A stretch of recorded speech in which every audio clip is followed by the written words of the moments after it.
Shiny lights and purple sky, everything's so bright. 기다려왔어 지금이야. Turn off your phone and off your mind. Look at you so bright. 멈출 수 없어 지금이야.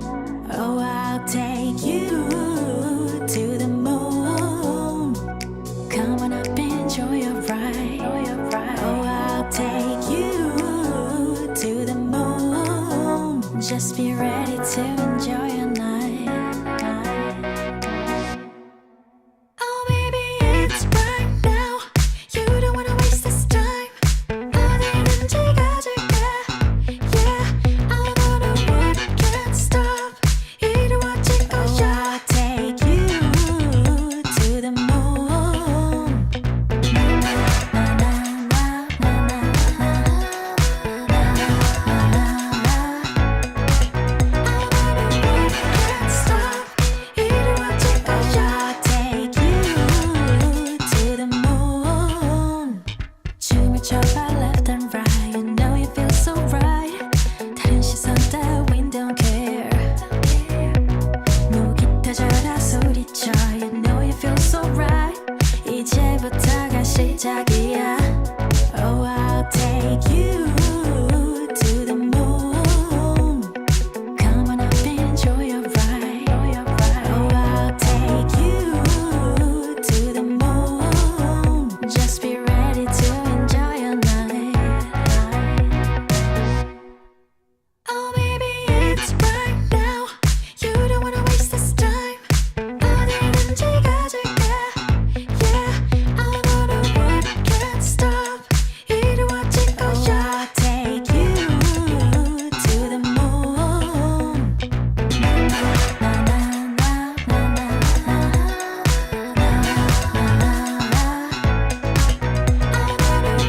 can't stop.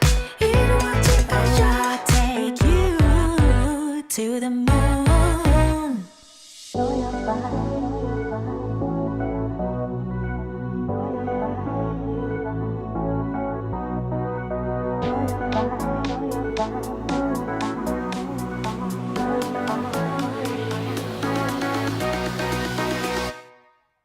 Oh, baby, it's right now. You don't wanna waste this time. 어디든지 가줄게. Yeah, I'll go to work, can't stop. 이루어질 거야. I'll take you to the moon. Na na na na na na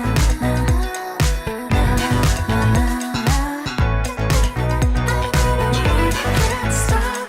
이루어질 거야. I'll take you to the moon.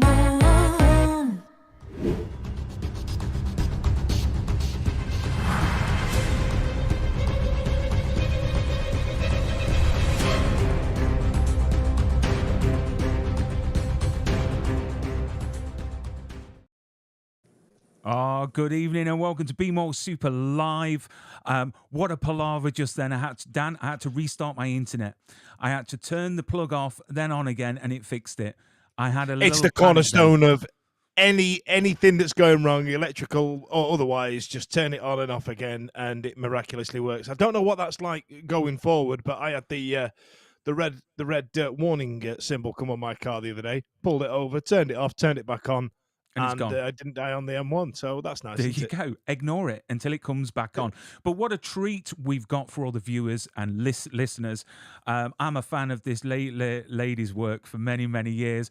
And I think she's ticked off literally every job that you can possibly have in Hollywood, from writing, directing, doing stunts, everything. So we're going to speak to Danielle very, very shortly. But I just wanted to quickly just say about our competition for Prop Store for the giveaway. Remember, everyone, that if you want to win this production used storyboard from Star Wars, it's free. It's free to enter. All you've got to do is hit subscribe on our YouTube channel. I know we've got viewers currently on Twitch, Twitter, Facebook, and YouTube all at the same time. But head over to our YouTube channel, hit subscribe, and you could be in for a chance to win this storyboard that's worth around £325. And it's signed by Robert Watts, the producer of Star Wars and many of the Indiana Jones films, which is great, and this will be sent out directly from Prop Store, our sponsors. So shall we get our guest on, because I am Let's do so it. excited. You know, I have never seen a soccer mom like this guest before. It's Danielle Burgio. Danielle, welcome to the show, my love. Thank you for having me. And Danielle, can I just start off just by saying thank you for staying quiet in the background? We that was I tell you it is like I don't know if anybody's listening out there, but sometimes the guests, we can't mute them from our end, so sometimes they, we can hear them sniffing around or kicking the dog or whatever they do. I'm genuinely concerned, Danielle. We didn't hear a peep out of you. Did you hold your breath that entire time? Yes, and I kick her very quietly. oh, but you know what? We have got an action-packed episode, because literally, I think you've starred in the majority of my favorite movies, or had involvement in, like Ghost of Mars, which is great. I've had Richard Citrone on the show. I think is awesome, and obviously he was in Army of the Dead with you as well. You're appearing in Rebel Moon, that's coming out very, very soon. Am I right in saying you're going to a premiere very, very soon for that? As soon as we get off of this interview, I'm going to start getting myself ready. It's tonight here in Los Angeles. So I'm I've so got to excited. And I hope I'm going to see Rich, because he's one of my favorite humans, and I love working with him. He's amazing.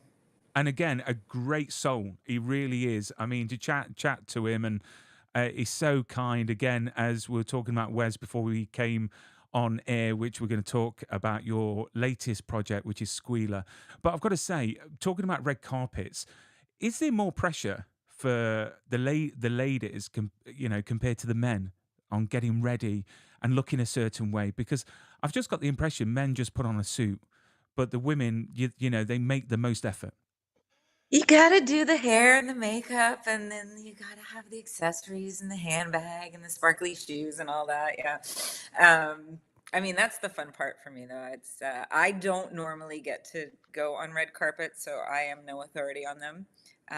Most of my career as a stunt woman, it's a more behind the scenes job, and maybe now, maybe these days, stunt people get to attend those things more. But I've been out of stunts for a while, and that was such a big bulk of my career. I've only ever been to one other premiere before this one, and I was invited through some other people, not through the film itself. So when you said you're going to get ready and look all glamorous, I've got a picture here of you on a red carpet. Just there. Is it you? Is it the usual thing to take weapons with you, or? Well, Brian, do you not take them with you? Do you not go tooled up if you go? What? Some nunchucks or something? Do you know? Yeah, do you know what I mean? yeah. My back pocket? No. That was for the American Choreography Awards, and I actually performed at the ceremony. So yes, they allowed me to bring my sword to the red carpet. So Danielle, do you feel like Tom Cruise might have ruined it for everybody? If you just wanted to just make a swift entry in, just wave at everybody, get a couple of pictures took, and just get in. Tom Cruise is doing like 90 minutes to 2 hours now working the red carpet. Do you feel like there's pressure on you now to try and up your game a little bit, and if not, you've got your big sword? I mean, I guess if I'm on par with Tom, then I'm going to feel a lot of pressure. But tonight, I'm just going to show up and have a good time. So let's explore your career, because am I right in saying that you started as a dancer originally, or am I wrong? I could get all this information all wrong and be really embarrassed. But am It's I very right in correct. saying you started as a dancer and then you was on Broadway, and Yes. then the rest was history? So what took you from dance into the world of stunts and then into acting? I think from a young age, I was always really attracted to the film and television world. And the idea of being an actress, that was, like many young girls, that I had stars in my eyes. And so I think I had a real natural gift for things physical. Certainly being a dancer was what I knew as a young age. I just loved it. I loved expressing myself through motion, and I love the whole art form of dance. So I went down that path. I went to New York. So I grew up in New York, and then my family moved us to North Carolina, and I couldn't wait to get back to New York City. So as soon as I was old enough, that's what I did. I ended up getting a job on Broadway and Starlight Express. And when the show ended, I was already interested in like commercials, film, TV, that kind of thing. And at that time, LA was really the place to be, kind of the only place to be at that time. And so I wanted to come to LA and, be a big star. And it didn't exactly happen as quick as I wanted. I was pretty impatient. And I was in an acting class where I met some stunt performers that were having like a martial arts class for actors. And then I had another friend who was a big stunt man, still is, but at that time he was really at the top of his game.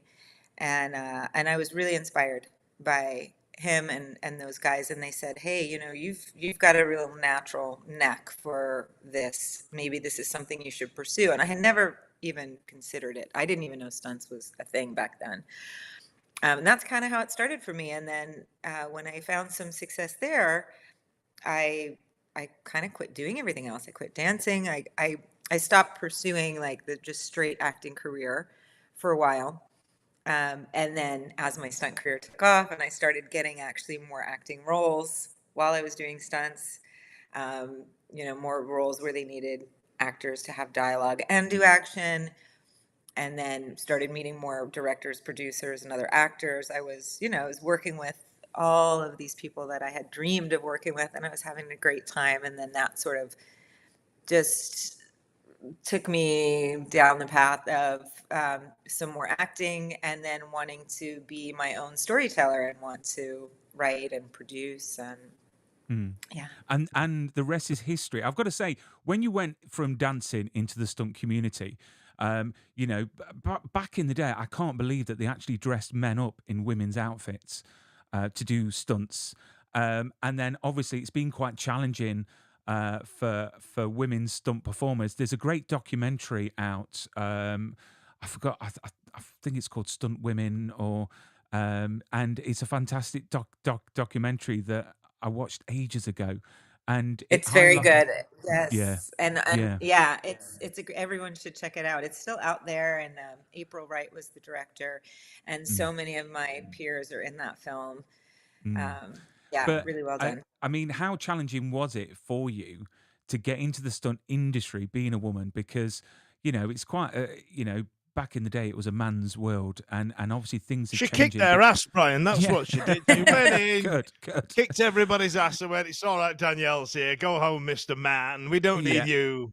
But the Is thing that what is, you did? now we've got more prominent females on our screens, so it's a great opportunity for more female stunt performers, to get ahead in the business. So, how challenging was it, going against men in this man's world of stunts? Well, that's exactly right. I came into it at the time then that women were having a much stronger presence in action movies. So the first Matrix had already come out when I just began. And it was at this time that I think there was a big surge of female action on screen. And then this wire work that the Matrix really introduced was kind of a new thing at the time. I'm sure people had been doing it. I know that they were doing it. Um, in some of the Chinese movies and some foreign movies, but in the States, in the big blockbuster movies, Matrix was the one that really, I think, put it on the map. Mm, And I think I was timed really right, because all of a sudden they had more female action stars. They had more of this kind of work. And at that time, a lot of the stunt women that were working were a lot of either big, strong women, or they were gymnasts, and gymnasts tend to be kind of petite, short, you just have, you can spin and flip a lot faster when you're smaller. And so there was not as many stunt women who were the same body type and physique as the actresses that were being cast. And because I was a dancer, I kind of picked up the wire work quickly. and right place, right time, stars in alignment, all that. I got a couple of opportunities and things just started unfolding for me really quickly. And I didn't ever really set out to pursue that career. It kind of just was like, oh yeah, that sounds interesting. And then the next thing you know, I was off on this like wild ride. Mm. And it was amazing. So Um, that's how it happened for me. I mean, obviously, you stunt doubled for Carrie Ann Moss. There's a picture of you on the screen there with the wires, which must have been, a great opportunity to have. But you've appeared in so many great movies. One of my favorite, which is John Carpenter's Vampires, which Oh, that was I've my got to say that is was one of my favorite movies. And Dan's probably going to disagree because he disagrees with me with every film I like. But I've got a picture here of you. Oh, look at oh that. yeah. Oh That's like yeah. an early morning. You've had a rough night, and that is tomorrow morning after the premiere, Danielle. But Exactly. I mean, obviously that involved stunts, but it also involved acting because you're Right. a vampire. I mean, do you think that helped you, go from stunts into acting, having roles like that where you had to act on screen as well as doing the stunts? That movie in particular changed my life. That John Carpenter's Vampires was the big moment for me. I would consider if I had to pick one moment in my life, that was the big break. That was it. I had only just started doing stunts. This was only my third film.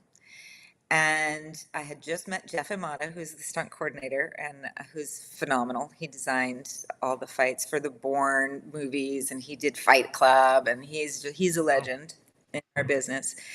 And I met him, and he called and he really liked working with dancers. He really understood dancers, and he asked me if I was available to come to New Mexico. And I said, I mean, you know that I'm so green, I have zero experience. And he said, don't worry, it's going to be an easy job. You're going to fall down, get up, there's some choreography, you'll be fine. And when I showed up, he literally picked me up from the airport and brought me to this warehouse on a Sunday and said, okay, this is an AirRam. And I was like, what? I knew nothing. And in this particular film, I got to do so many huge stunts that most stunt people are working for years before they get to do these kind of stunts. And it was so fun. And I worked with such an incredible casting crew, and they all really supported me. And then from there, just kept putting my name out for other projects. And that was it. My career just completely took off from that moment. And I had the time of my life. Have you seen the movie, Dan? Because it's probably one of the best, explanations on how Dracula became Dracula. Like a vampire. I mean, have you seen it yet? You could be honest. It's not my genre, I must admit, but I know this is one of the big ones. I remember watching the Tom Cruise one and going, "What the holy hell is going on here?" But bear in mind, That's quite good. I was about 13 years old. I didn't give a shit. You know what I mean?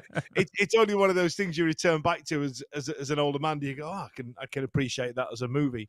But no, with Oh, this one, I've not got to it. It's one of those movies that gets broken up on apps like TikTok, so you get to piece it together, with 3-minute clips, that type of thing. So I've got a good understanding of it. It's just not. oh. I don't know. Do you know what? It's not my go-to. You need to watch it again because everything in that film is just fantastic. The way it's shot, the colors, everything is just one of my go-to movies whenever I see it on. Yeah, write it down, watch it. I'll do a test for next week. Got it. You, I'm you in. know, I'm in. and your resume on IMDb is crazy because It's insane. 24, for instance, one of my favorite shows of all time. Oh, you're Uh, picking out all my favorite do you know what? experiences. It's fantastic. I mean, obviously, you do get, if I remember rightly, stabbed in the back. If I Yeah. remember rightly, yeah. Which obviously it's a spoiler in case no one's watched it. If they haven't seen it by now, they deserve to be spoiled. Yeah, that's Exactly. fair. Such a wonderful show and a great concept on being filmed over 24 hours. Obviously, that's where the name came from.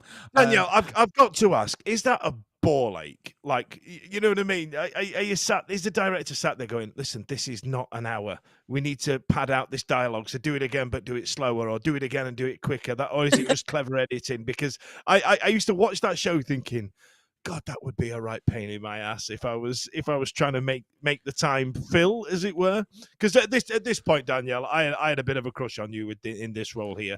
You know what I mean? Yeah, had I been about 10 years younger, your picture would have been on my bedroom wall. Oh, that's nice. Everyone else, and I don't think anyone else agreed with you, because after I did this, this was one of the few roles that people would actually recognize me from, because, you know, doing stunts, obviously, my face isn't out there. But 24 was so popular. It was the first time that I worked on a show that I was actually a huge fan of. So that was really fun. Mm-hmm. And then after the episodes came out, people would recognize me, but they were really mad at me because my character was responsible for Edgar's death, and Edgar was so beloved for so many seasons that I don't think I had too many fans after that. They were really mad. Well, when I invited you on the show and you said yes, I got quite excited because I'm playing 24 bingo. So literally, I've had so many cast members from the show, like literally everyone from CTU, with the exception of Kiefer, because I have met him twice now in person, and he's a very busy man. He is. But my aim is to get him, on here at some point. Maybe through his music. I go, Brian. Before we get that far, wasn't I slagging off Lost Boys last week? You know what I mean? Was. Don't put me on that one. I'm busy that day. And do you know what? Again, one of my favorite movies. How dare you? Mine too. Well, I love that movie. Well, I hope you have a lovely time, Danielle. You can take my spot on that. I would love it. You're on. If you get Kiefer, I'm co-hosting. Okay. You're in. Do you know what? That's He's fine. just fantastic, and his music is fantastic as well. I've seen him in concert twice, and he's got a great voice, and he writes great songs. So let's talk about Army of the Dead, because this is one of my favorite Zack Snyder movies, with the exception of the Justice League, because I'm a big Superman fan. But this has got one of the best beginnings of any movie. It really, really has. It hits you hard, and you just think it's fantastic. I mean, am I right in saying I've got here that you didn't actually audition for this role? Is that right? That's correct. And why did you have to audition for Okay. it? Big time. So you've already hit all my favorites, and I'm saying you're pulling out all my favorites, but hands down, far and away from everyone else, Army of the Dead, #1, tip top, best experience of my life from the minute I got the phone call. So, I through my circle of friends in the industry, I got to know Deb and Zack, and I've known them for many years. I worked with Zack for the first time so many years ago when 300 was first coming out on a commercial. And up until Army, it was the only time that I had ever worked with them. And, we were just friends, and that was great. And then one day I got a call, and Zack said, hey, I don't usually hear from Zack. His wife, Deb, and I are quite good friends. So I might hear from her. She rang, and she said, I've got Zack on the line for you. And I was like, what's going on? And so he told me about this role and said, we'd love for you to come and do it. And, in the beginning, they said, you might just be out with us for a couple of days. It's this sort of small thing, but it's really poignant to the story and all that. And of course, I was like, I'm sure I squealed out loud as soon as I hung up the phone. I was so excited. And then it really turned into so much more than I was expecting. It was just, I ended up being out there with them for a few weeks. I got to train with the whole cast, doing all the weapons training, and I just got to know everyone. I got to make such good friends. Samantha Wynn has become one of my absolute best friends. In fact, we're going tonight to the premiere together. And I'm good that it's so far away, because we'd have volunteered to be your dates for that evening. We'd have fallen on would that have carried sword, your bags and your shoes, and we'd have held the coats all night. Just a stun there. But no, I had Samantha on the show when Army of the Dead came out, and she mentioned when she went on set for the first time, she didn't recognize Zack to begin with because he's so laid back, and I think she said, if I remember rightly, he was playing with a skateboard or something like that, and but she said that he was so good to work with. So I mean, for a director of this caliber, you would expect them to be a bit sort of, I don't know, a bit diva-ish on set, but he doesn't come across like that. I mean, what is he like Yeah. to work with? What sort of director is he? Yeah.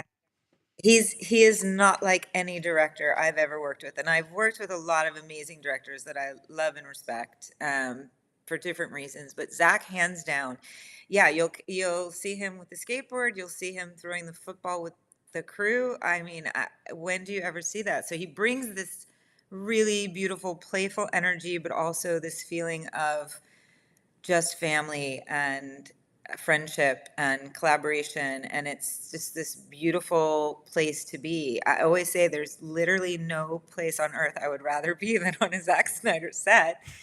And it's sort of I think what he accomplishes, at least from the experience of an actor and I think crew, it's the fantasy that we all have of what it's like to work on a movie, but it really never is that. But with Zach, it really is that. He's so clear. His vision is so strong. He knows exactly what he wants. So he communicates it so clearly that makes your job easy. But yet there's plenty of room to have fun. And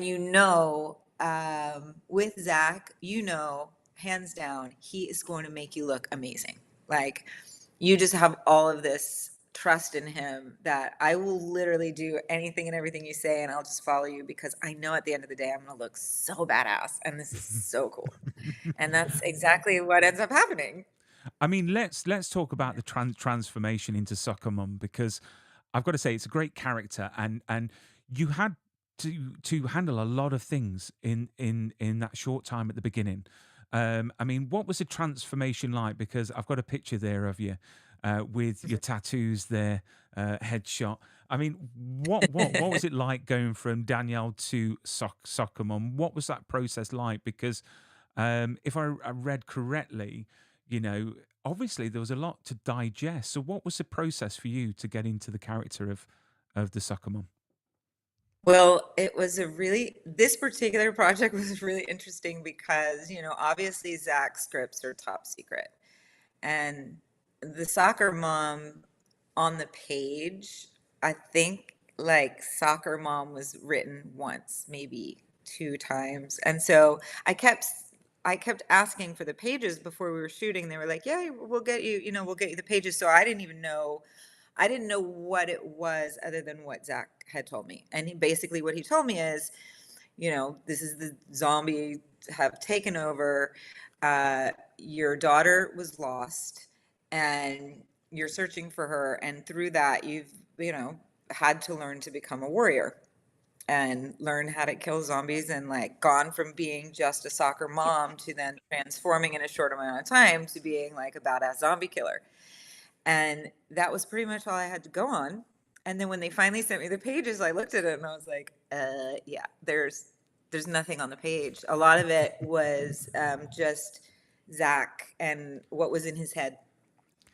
And so there wasn't anything physical for me to like look at and like dive into homework. So I was like, okay, I'm gonna do my work based on what Zach has told me, and I'm gonna create the life of this character with she has no dialogue. And I don't actually know what the scenes are going to be because they weren't written on the page. I never knew until I showed up. I mean, there was literally one time. Okay, this is a really funny story. There's the scene where I'm sorting through the clothes and I find the sweat. And I'm looking for that because my daughter was in a pink sweatshirt. So when I pull up the pink sweatshirt, and it's like this emotional moment. And there's the quarantine cages there of a lot of people in the cages, and they're naked. And they brought me to set. I had no idea what the scene was. I didn't know what we were doing. And I see this pile of clothes, and I see Zack standing over there, and he's like, "Okay, you're gonna be over here, and you're gonna be pulling these clothes, and this is what you do." And I'm like, "Okay." And then he's like, "And action." And right before he called action, everyone dropped their robes, and the cameras were rolling, and there were a cage full of very naked people, like right in front of me. So Was it? Well, at I least was like, you're in yeah, New Mexico or somewhere. we're like in the moment, and just like it was a great exercise for me as an actor, actually, to just like create this character on my own, and then whatever was happening on set, and just trusting Zack and saying, "Okay, this is the character." And I think it's incredible that the way that he orchestrated the whole thing, that in such a short amount of time, in just a few minutes, the audience was taking on a pretty emotional ride. I had a lot of people come to me and say that they were brought to tears at the end of that. Again, no dialogue, very quick, shot in montage, a montage style, and to bring up that level of emotion from the audience was really powerful and super cool. You've got to tell me about the what do you call them? Is it the capri pants? The mom jeans, the tan leggings, as it were? Because I know Yeah. that's like a Oh, no, real wrong one. Let me just see. yeah. if I've got the picture. It's like a real We call them, khaki they're pants. Yeah, khaki pants. yeah.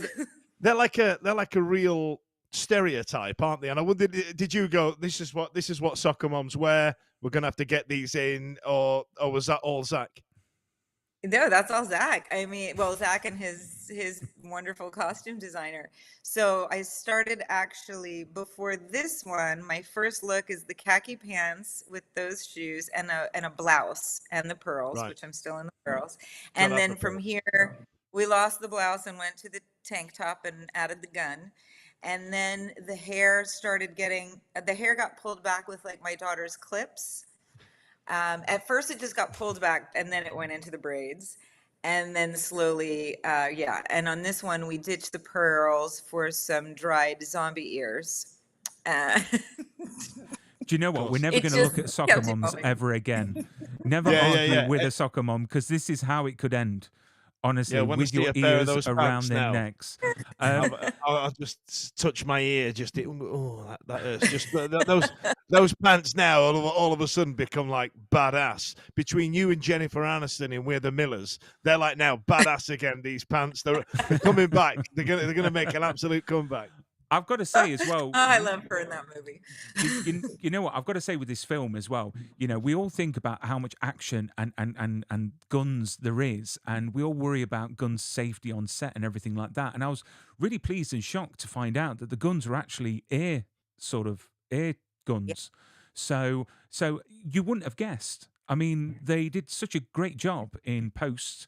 You wouldn't have guessed. So maybe the rest of the industry needs to take a leaf out of Zack's book and continue with this method, because I agree. I love the air guns because they actually they move and fire like a real weapon. Like you get the kick from them. Sometimes if if they hand you a plastic gun or something, you have to fake that energy. And these guns are. And then you feel so safe, because I've had to work for so many years with real weapons, and there's a real nervousness that surrounds it, and you have to frame the camera so that it looks like you're aiming at your target, but you're not actually aiming at your target. And then sometimes when you're moving quick and you're in the heat of the moment and you're thinking like, I don't want to actually aim at someone and pull the trigger. It's just another thing to think about if you're caught up in the character and the emotion. It can be really tricky and stressful, and these guns took all the stress out and let you just really like be in the moment and have fun with the process, but like be really committed to the moment and the character without any of that anxiety. So yes, the awesome. airsofts are so the way to go.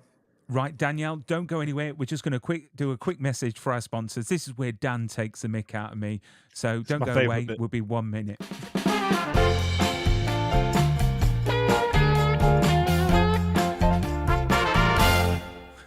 Right. So we got a message from our sponsors. We're going to make this about a minute long because we've got so many more questions for Danielle. But amazing career. Enjoying this interview so much. My favourite so far, Dan. I've got to say. Yes, our sponsors, propstore.com. If you want to get your screen used props or costumes from your favourite movie. How do we do it, Brian? How do we do it? Wait a second, I'm not getting to that point yet. Get it. So for example, Army of the Dead, they did have some stuff from Army of the Dead, screen used props and costume pieces. Yeah, they did. And I'm sure, if I remember rightly, makes they it did sound like past tense, like they've sold it. Like I'm sure they did an auction for it. When the film came out. But yes, if you want to get 10% off at PropStore. How do we get 10%, Brian? Do the code. Tell them the code, Brian. How do we do it? How do we get 10%? Quiet. How do we get if you want 10% off? How do you do it, Brian? What do we have to type in, Brian? What? Now I know what Zack Snyder feels like. Stop it. Right. So if you want to get 10% off at propstore.com, just put in the code Brian10. Brian10 in the code from the buy now section. That's 10% off anything on propstore.com's website in the buy now section. Go and treat yourself or treat someone else for Christmas this year. Buy them a gladiator used sword or something from your favourite. Or if anyone wants to buy Dan something from the Lost Boys, you're more than welcome to comment below and we can get it sent to him to put into the cupboard. But let's get back to I'll get Danielle. my mullet wig out. Mullet what's wig. that code again? Before we go, what's that code again? Brian, tell him again. Brian 10. Brian 10 is the code. Yeah. Do you know what? It takes a mick out of me every single week because it's Brian 10 and not something cool like Super 10 or Be More Super 10. I tell you what it is, Danielle. Like I love the idea of somebody from Prop Store going, listen, Brian, we need a code just to tap in and Brian's just had an absolute meltdown, like a full-on brain fart and gone, 10%, my name's Brian. Brian 10, we'll go with Brian 10. That's what, and it absolutely slaughters me every week. I don't know why. So let's get on because I'm looking at the time and the last thing we don't want is you to be late for a premiere, especially when you're not taking us with us. So I wanted to mention Ghost of Mars because again, a great movie, John Carpenter, what a great director, again, another big hitter. Just overall, what was your experience working on that film with John Carpenter and Richard Citrone as Big Daddy Mars, of course? Yeah. Such a great film. I mean, what was that experience like for you? I mean, it's good fun to be running around in the middle of the night with all your friends dressed up as a Martian. And, on that particular film, I think I'm on there as maybe like 9 or 10 different characters. John kept saying, there's Danielle again. Got to get her in the back. Stick her in the back because we've seen her too many times. I had one small part where I'm actually on camera, but then, like as an actress, and then I'm there as a stunt performer in like 10 different Martian makeup get-ups, and it was great fun. We did a lot of nights on that, which is not always fun, but this one I loved it. We shot it in New Mexico, and I had so many of my friends out there. It's good. It's a good play date. And you get killed again. Do you know what I mean? You get killed again. This. My poor mother. I am sure on the internet somewhere there is a list of all your screen deaths. I'll have to find it. And I've been killed so many times, and I did this one episode of CSI New York where they actually pulled me out of the drawer with the Y incision cut into my dead body, and my mom was like, "That's it. I've seen you murdered so many times, and no mother should ever have to see that. Like, I'm done. That's it." I was like, "Okay, Mom." So you've gone from stunt work to now writing. Obviously you've done so many things. I was going to ask directing. Is that something you wanted to do? And you've already done that. You've already done that in Lucy Falls and what was the other Girl Trip, my short film. Yes. Yeah. So let's talk about Squealer because I've got a poster here because this is out now for people to get on digital. what a great movie. And I didn't realize it was inspired by real events, which even makes Yes, it inspired by, Was it? inspired by. inspired. Yeah, by Robert Picton, which was a Canadian murderer. And I thought Canada was a really nice place, and I was going to go. Maybe I might Yeah. take a miss now, but yeah. So you co-wrote this with Andy Armstrong, and Andy Armstrong is quite prolific in the stunt community. He's a brother of Vic Armstrong, who of course directed Left Behind, and obviously as well as stunt doubled for Christopher Reeve and Harrison Ford and all that jazz. But Yeah, you, responsible for so many of the Bond movies, like that mm, together they did all the Thors and the yeah. Amazing Spider-Man, and yeah, they're incredible, and Andy's incredible. He's been an awesome partner to have. So how did this project come about? How did you decide, you know what, Andy, let's write a film together?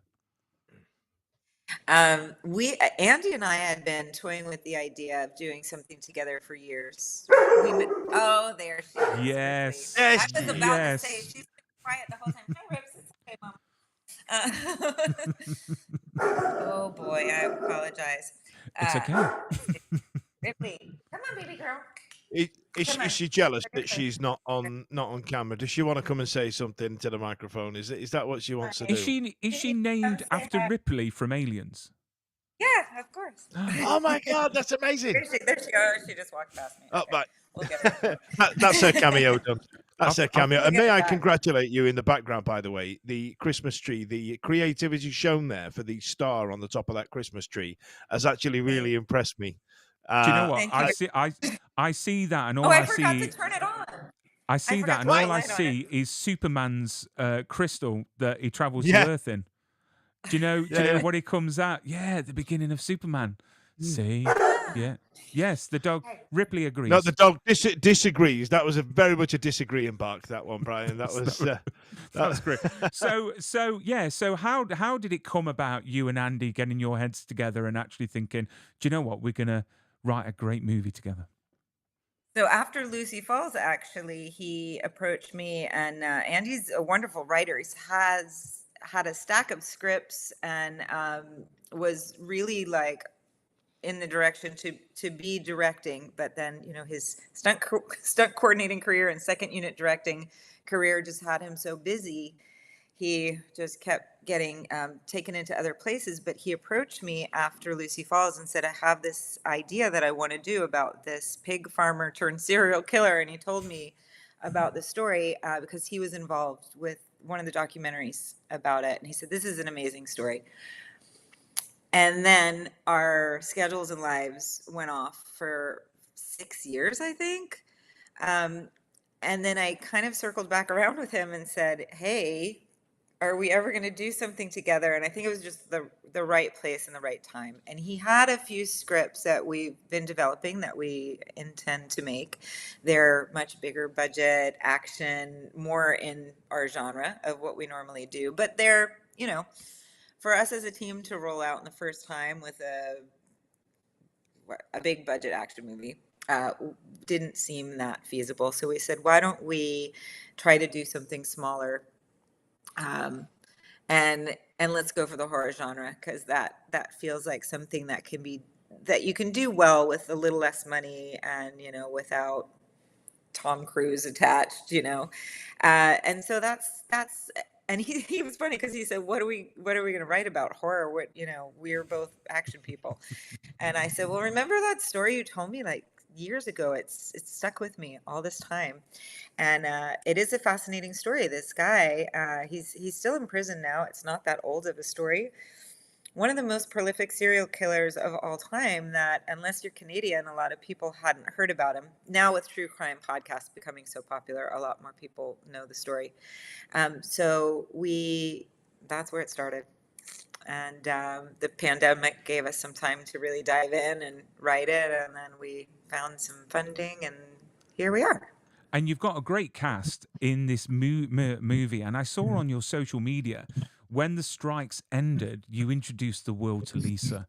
But you mentioned something there that, did you have to sort of fight to actually play the part of Lisa because they may have wanted someone with a bigger name, which I think shocking to think, because, you know, your performance as Lisa was amazing. Oh, thank you so much. Well, yeah, when you're getting a movie financed and you're looking for distribution, they are really interested in, who's going to sell the movie. And that is a huge conversation. And Lisa was one of the main roles, obviously, next to Squealer, who was played by Ronnie Jean Blevins. And Ronnie is a friend of mine that I worked with years ago, and I fell in love with him as a human being and as an artist. He's this incredible actor. And as soon as Andy and I started writing, I said, I have our Squealer. I want you to meet this guy, because he's perfect and he's amazing. And not only is he an incredible actor and will terrify everyone, he's also the nicest human being you're ever going to meet. And so it was a fight to have both of us on. And we really stuck to our guns, and Andy really stood by my side, which was amazing. And we were lucky to get some other great actors like Theo Rossi and Wes Chatham and Catherine Monig and Graham Greene, and Tyrese. We've got Tyrese, and Tyrese actually is not one of the main characters, but he's our biggest name. So that was how it all shook out. But yeah, there were several times along the way that there were a lot of conversations about finding another Lisa. Well, thank goodness they didn't. Thank goodness. It's interesting because what did he say? It was Ronnie, wasn't it? So Ronnie's role in this isn't your stereotype slasher type of guy. Like you have these stoic bad guys who don't get to speak, like Michael Myers or people like that. You actually get to know the character. You get to know what makes him tick, what makes him drive. And I found that really unique in a movie such as this, because there's actually a character there that develops, if that makes sense, which I found really refreshing in this type of movie. Thank you. Yeah, we really aim to put that on the page. And then Ronnie, again, I mean, he's a phenomenal talent. So I think we started with what we started on the page, and then he just brought even so much more to it. So thank you for saying that. I've got to say as well, I like one of the lines when you're in the back of the cop car about how you dress to fit in, and you mentioned caught that. That was my favorite bit. My favorite bit, that one. Mom. And then we see Andy in the hospital bed. It's great because he pokes his head up, and I went, "That's Andy," and oh, excuse me. And it was great. I mean, the whole film was fantastic, and obviously Wes, you've got there playing your sort of ex, trying to rekindle the relationship. I just think the whole movie worked really, really well, and I don't want to spoil it for anyone, but the ending is left sort of open where you don't know certain things in the way of. Well, I don't want to ruin it. What did you watch? I didn't take that away at all. well, there is someone that you see get attacked, but you don't see. I get what you mean, but what we do need to know, what we do need to know is Wes as sexy in real life, and how does he smell? Because as soon as he turned up on that screen, I went, no, that's the type of guy that I don't stand next to, because it's not good for my self-esteem. Yeah, he's quite the specimen, and he is with the biggest heart and the sweetest and so supportive. Honestly, it was a very challenging, difficult shoot. I mean, movies always are, but this one was especially. We had quite a lot that we were dealing with, and at the end of the day, we shot that in 14 days. Which is insane. If you know anything about movie making, 14 days is completely insane. And I couldn't have done it without Wes and Ronnie. They were like my big brothers, both of them. Wes is actually an amazing writer as well. Do you guys know he won an award for one of the episodes? He wrote God, Wes, leave some for the rest of us, man. He's talented. He's beautiful. Smells like cinnamon breadsticks. What else does he do? So what for the episode so he really helped, like we were having to cut pages and things at the last minute, and when it came to the Jack and Lisa stuff, because originally there was a lot more backstory on that really dived into Lisa's addiction, that a lot of that stuff got cut out. and I was having a meltdown, and Wes really helped me. You know, he really went out of his way and spent so much extra time to help Andy and I and anyone he was working with to workshop the scenes, and he even helped me with some of the writing when we were having to cut things last minute. He was an incredible support. So And any more I love that. plans on working with Andy or producing more movies as a writer? Yeah. Yeah, so we have two others that we had written prior to Squealer that we will be shopping in the new year. They're both action genre, you know, much bigger movies. And then there's another movie that I've been sort of toying around with that Andy has been supporting and helping me with, but I sort of took the lead on writing that script about a dancer. It's an action movie about a dancer. And that one Stick is with what you know. also I like being that. pitched. I like that. So we've got three that we're rolling out with, and then we have three or four others that are in various stages of development. So yeah, we're not stopping. Awesome.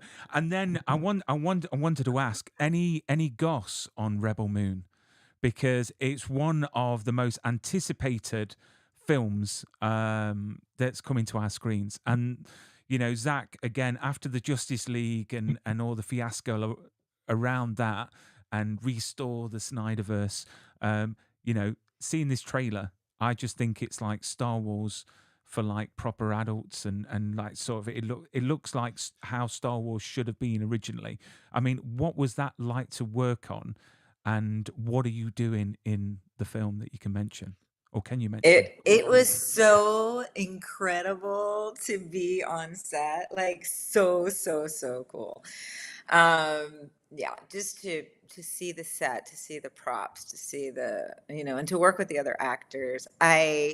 In this particular one, I was on set a lot, but I'm not necessarily in, you know, have any kind of big role in the film. But I was just really, it was just such a thrill to be on his set and be any kind of part of it. It's like a giant playground. Um, yeah, I don't.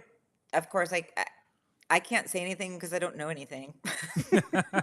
I think Zack's fans know way more than I do about anything having to do with Rebel Moon. But I'll just say that I'm over the moon. I'm over the Rebel Moon to go see it Come on. tonight. And Well, do you know what? You Come was on set for quite a while, so technically you could be in the film quite a bit, because you could be in every scene. Do you know what I mean? Just in the background if you wanted to. it could Yeah, be like just the Danielle show, and I don't even know it. yeah. So I'm really excited about that coming out, though, because you know, Zack, I've been a fan since 300 and Sucker Punch, and he's just a Yeah. great visionary. He really is.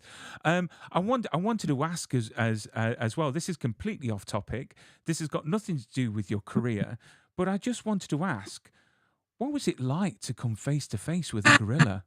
Because it's my favorite animal in the world. Even my girls call me a gorilla, because apparently in the morning I sound and look like a gorilla. It was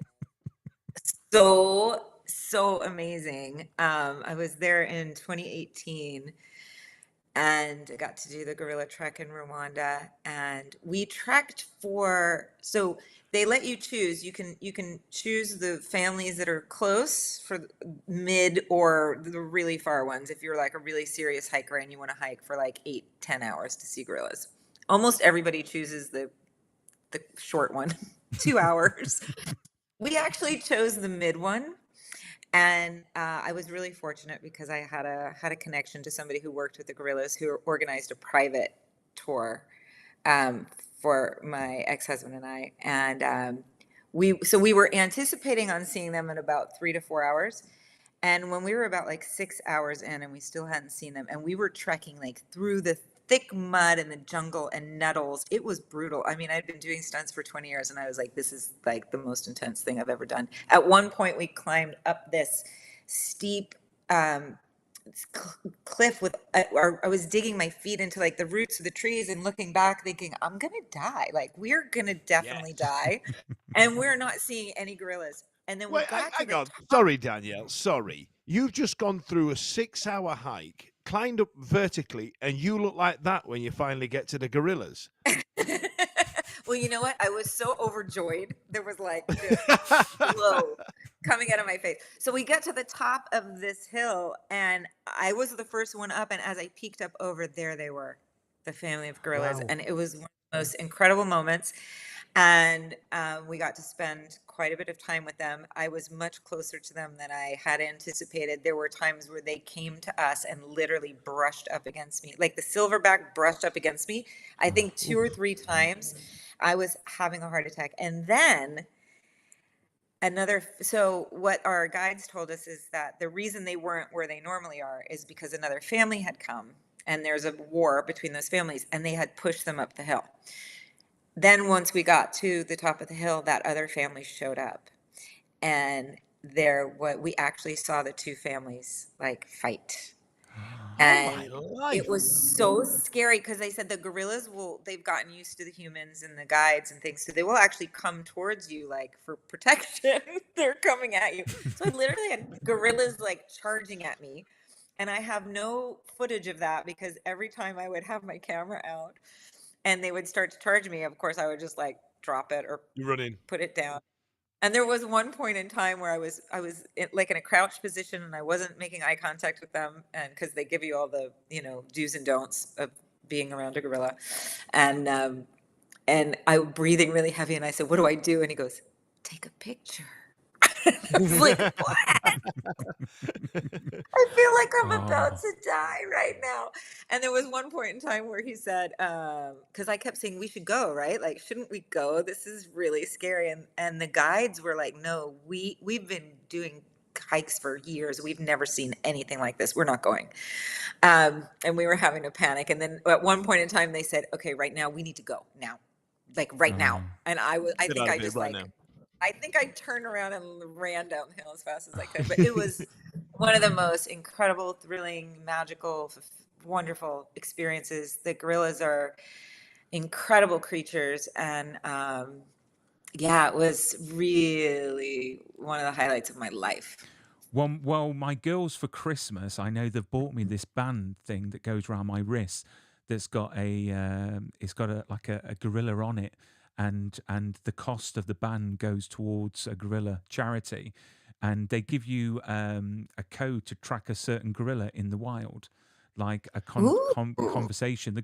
The company's called Farlow, and you can choose either like a turtle, a lion, a giraffe, and it helps all different charities. So I can't wait. What's that, Dan? It's good.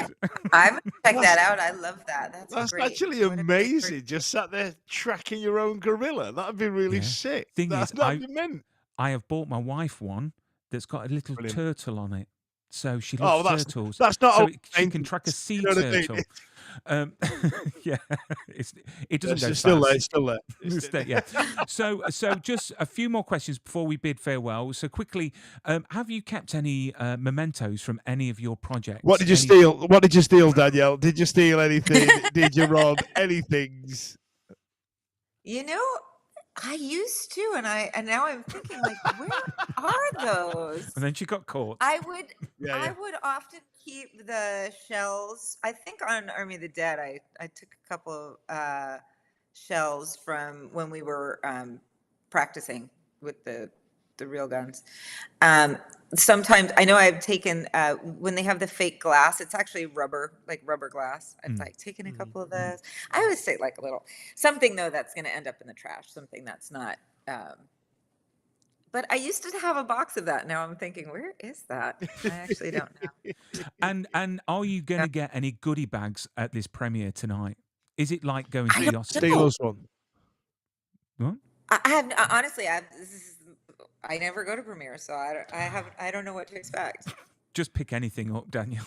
Just go, yeah, that's mine. It's obviously mine, But do you know what? It's been fantastic to have you on the show, and we don't want to keep you any longer because you've got to get ready for this glamorous event tonight. But if you ever make a movie in the UK, and you need anyone to make teas and coffees, or even stand in the background, or just hold a bag or a tray. I'm really good at holding trays. I'm actually in the process of applying for my UK work visa, so I'm planning on it. There you go. There are plenty of places to film in the UK. Studios are popping up everywhere. So, but no, we would love to have you back on the show in the future for your next project. It's been an absolute honor. And this has got to say, I've got to say, this is my favorite so far of our live shows. It really is. Danielle, No. he's never said that before, and I don't know what to say. I don't know how to react. But no, it's I'm been gonna a go pleasure. back now. I'm gonna have to watch every single one to see if you're Yes. lying to me. No, honestly, I do not lie. I was once a Boy Scout. But say hello to Samantha for me. I will. She was a pleasure to have on the show as well. But you're my favorite so far. Obviously, don't tell her Well, that. you know what? You're my favorite so far too. I've done a few Yes. podcasts, and this And was we are really the super best. fun. You guys are awesome. I mean that. You're really my favorite. so there you go. I'm going to take that soundbite, and that's going to be my text message tone. My ringtone, but no, it's great. Thank you so much. Don't go anywhere yet, Danielle, because I'm just going to do the end credits to finish the stream. But everyone watching, thank you so much for watching and listening. Please hit subscribe on whatever format you're listening on, and we'll be back. Don't forget Brian 10. Yes, Brian 10 on propsoul.com. We'll be back next week, same time. Well, actually 8 o'clock with another great guest. So thank you for watching, and goodbye.